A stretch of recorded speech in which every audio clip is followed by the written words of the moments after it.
So this South African cop ends up going crazy and eventually becomes a serial killer. The story's wild. Now her name's Rosemary, and Rosemary is in her 30s, she's a police sergeant in South Africa, but Rosemary has a problem. A gambling problem. She's an addict. Not only that, she has an issue with loan sharks because she owes them a lot of money, and now they're after her, and these guys are scary. So one day in 2012, she comes up with an absolutely insane plan to not only pay off these loan sharks, but to make herself a little bit of money as well. And she comes up with a scheme to murder her own cousin and collect insurance money off of it. So first, she takes out a life insurance policy on this cousin. And I guess in South Africa, there's not as much due diligence on life insurance policies because they're just like, okay, approved. Next, Rosemary lures this cousin out to a remote field, and that is when she grabs a big-ass rock, and suddenly, pow, she hits him with it. And then she hits him again and again and again until she unalives him.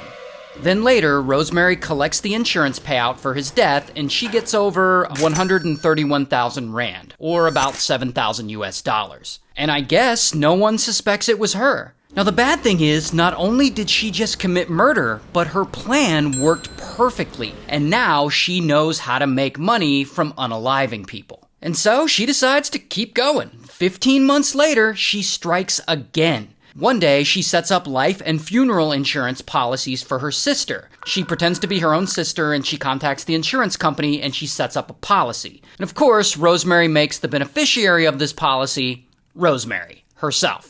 Then, once that's set up, Rosemary goes over to her sister's house, and she's like, let's have some tea. You go buy some bread, and I'll stay here and make the tea. So sister leaves to go buy the bread, while Rosemary starts making the tea. But she spikes it with some kind of poison. And when her sister gets home, she unknowingly drinks it. And I don't know if the poison didn't work well enough or what, but after that, boom, Rosemary ends up strangling her sister until she unalives her. Then later, she collects the insurance policy for her sister's death, and she gets 717,000 rand, or about 39,000 US dollars. Now at this point, Rosemary decides to lay low. Like maybe she's chilling, maybe she's spending her money, I don't know. But a couple of years go by, and it's now 2015. And I don't know if she's out of money at this point or what, but here she decides to strike again and go after her own boyfriend. And so she goes and opens 16 life and funeral insurance policies in his name. But this time, she hires a hitman to help her do the unaliving. And one night, boyfriend is leaving the house, and suddenly, boom, a hitman is standing out in his yard. And the hitman points a pew-pew right at him, and he pulls the trigger.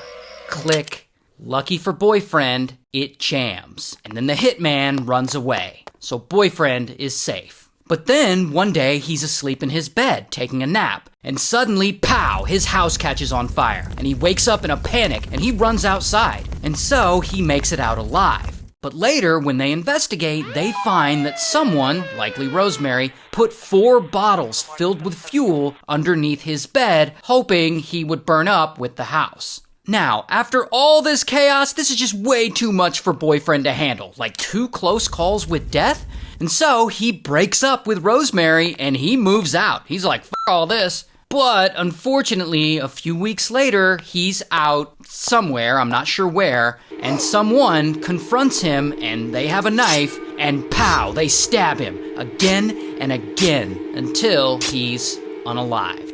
He was stabbed 76 times. And it's assumed that Rosemary was behind this too because later she collects the insurance policy for boyfriend's death and she gets 131,000 rand or about 7,000 US dollars. And oh, she just keeps going because, why stop there? The following year in 2016, she unalives her own niece, beats her to death. And she collects some insurance money after that, like the equivalent of 6,500 US dollars. Soon after that, Rosemary's own daughter, a toddler, dies. And no one knows if Rosemary's responsible for this one, but it's just a tragically weird coincidence. After that, she unalives her own nephew. Apparently he was beaten to death as well. After that, she takes out a couple of funeral policies on her other nephew. And this nephew is actually the son of the sister that she had poisoned a few years before. So she takes out these policies on him, and then she unalives him too. He was apparently hacked to death. Now, just to be clear, I'm showing images of Rosemary committing these murders, but it's actually unclear if she physically committed most of these herself, or if she, hired someone else to help her do it, maybe a hitman or something. But regardless, so far, she's unalived 6 of her own family members, possibly 7, and she's collected over 1.4 million rand from this, or about 76,000 US dollars. And I don't even know what she's doing it for at this point. Surely her loan sharks are paid off by now. I mean, she has a steady job. She's a police sergeant. So I assume she's collecting this insurance money and just gambling it away. But whatever, despite that, as of now, she hasn't been caught. And it doesn't seem like she's ever gonna get caught. Until... Here's the thing. What Rosemary doesn't realize is that there's already some suspicion growing around her. Specifically, a local police sergeant gets suspicious about all of this, and he decides to contact some insurance companies and ask for the details of the payouts made from these deaths. And the more he digs into this, the more he's starting to see a pattern. The pattern, obviously, being that Rosemary has received a lump sum of money every time one of these family members of hers has died. However, unfortunately, as shady as that is, that's not exactly enough evidence to convict or even accuse her of any wrongdoing. Meanwhile, Rosemary is still going, and she decides her next victims are gonna be her own mother, her sister, and her sister's 5 kids.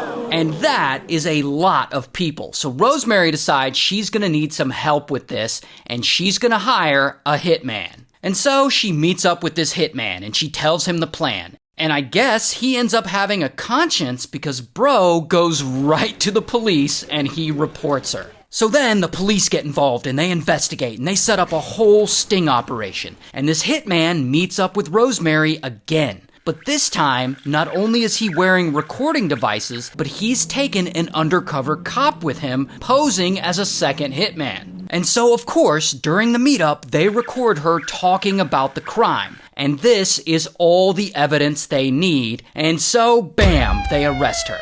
And I don't have a mugshot, but this is actually a picture of her in real life. Oh, but it gets worse. Not only did she unalive all of these people in her own family, but a long time ago, before any of this started, she used to have a husband who one day died of mysterious circumstances, and people now suspect that she may have been responsible for that. Not only that, a few years after that, her baby son died, and I believe he was poisoned. So now people also suspect that she may have been responsible for that. Basically, anyone who died around her at any point in her life, people now think she had something to do with it. Anyway, she gets life in prison. Good.